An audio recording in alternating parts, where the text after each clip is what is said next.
Welcome back to Real Estate 101. Today we're going to continue our discussion on financial planning and talk a little bit about RESPs, and I'm pleased to be joined by Jeff Gregory of Desjardins Financial. Jeff, welcome back to the show. Thanks for having me again, Joe. All right, Jeff, so I want to ask you, what is an RESP?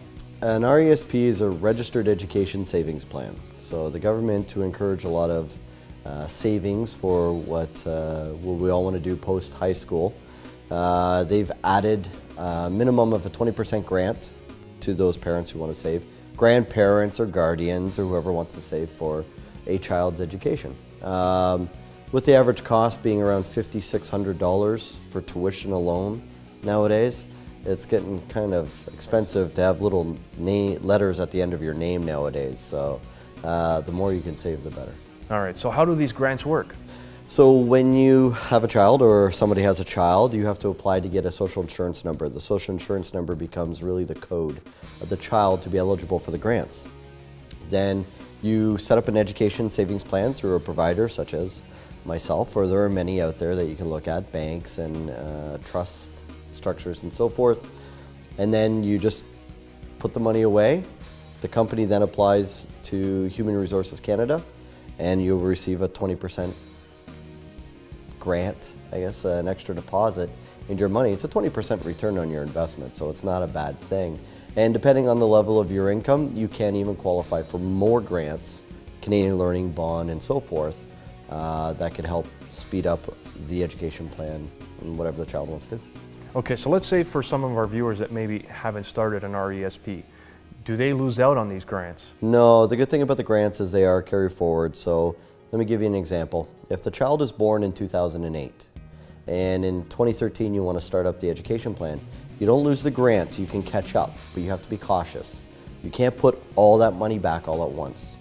The maximum anyone is allowed or any child is allowed to have is $2,500 to get the maximum grant. So when you have to do a catch up, you could do $5,000. Anything over that is not grant worthy. So if you want to do a catch up and you want to make sure that you're getting all the government money that you're entitled to with the plan, the best thing is probably sitting down with an advisor and so forth and ensuring that you're doing it structured properly, because you don't want to just throw money away without taking advantage of it. Okay, so does the RESP need to be used for a university or college? No, that's some of the nice things. It does not need to be university or college. Not everyone can qualify for university. Not everyone cares to go to McGill or Harvard or so forth. So the rule is this: you have to, it has to be Canadian, agreed upon institution through, I believe there is a website that you can find out all the universities, colleges and so forth. It could be a trade school. It could be a dance, anything post-secondary that way. It can even be out of country. So if you wanted to head over to Scotland and get your teaching degree, you can do that. These would be eligible for those programs. All right, so what if the child decides not to go to post-secondary? What is lost? Probably the children's right to live at home, I would guess, if it was in my house.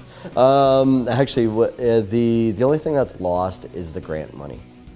The way that I structure up a lot of the RESPs for my clients is if the individuals put in about $50,000, the grant was $10,000, and the growth was 40, just for a 100,000 scenario.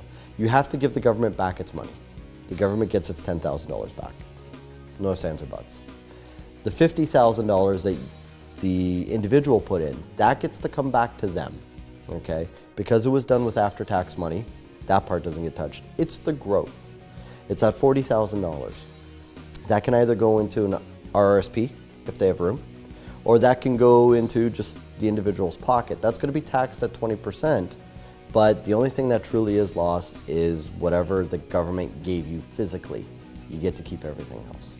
All right, so are all RESP providers the same? No, unfortunately they're not. So depending on the RESP provider, there are trust companies, there are mutual fund-based companies, there are bank ones and so forth. So not every RESP is structured the same way.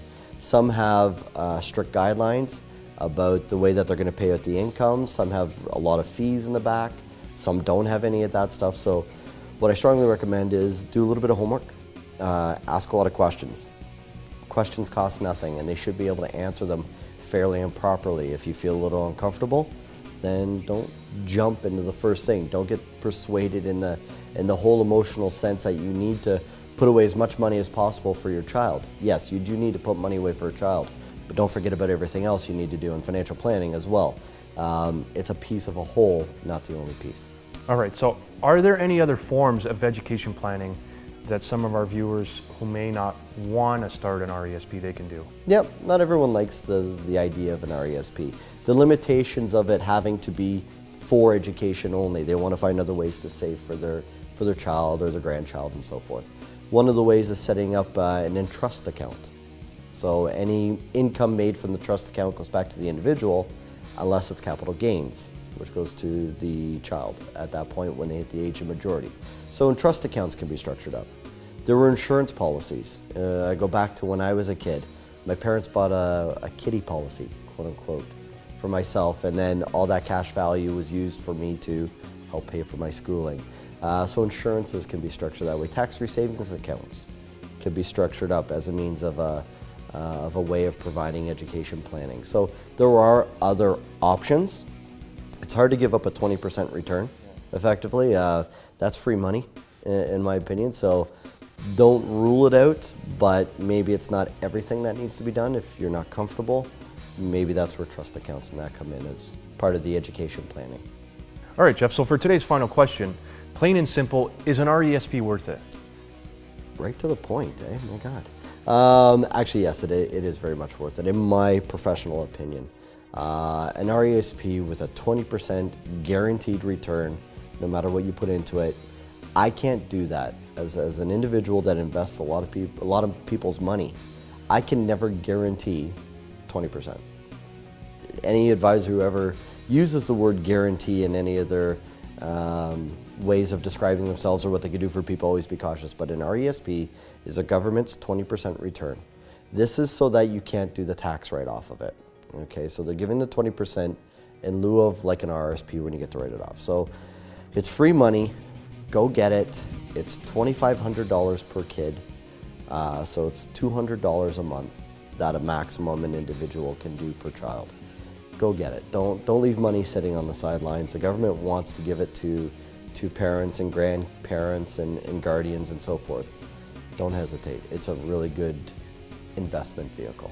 All right, Jeff, thanks very much for coming on today's show, and I'm looking forward to seeing you again next month. Sounds great. Looking forward to it again, Joe. So there you have it. If you're thinking about investing in an RESP for your children, get in contact with Jeff Gregory at Desjardins Financial. I'm your host, Joe Terceira. Thanks for watching, and we'll see you next time.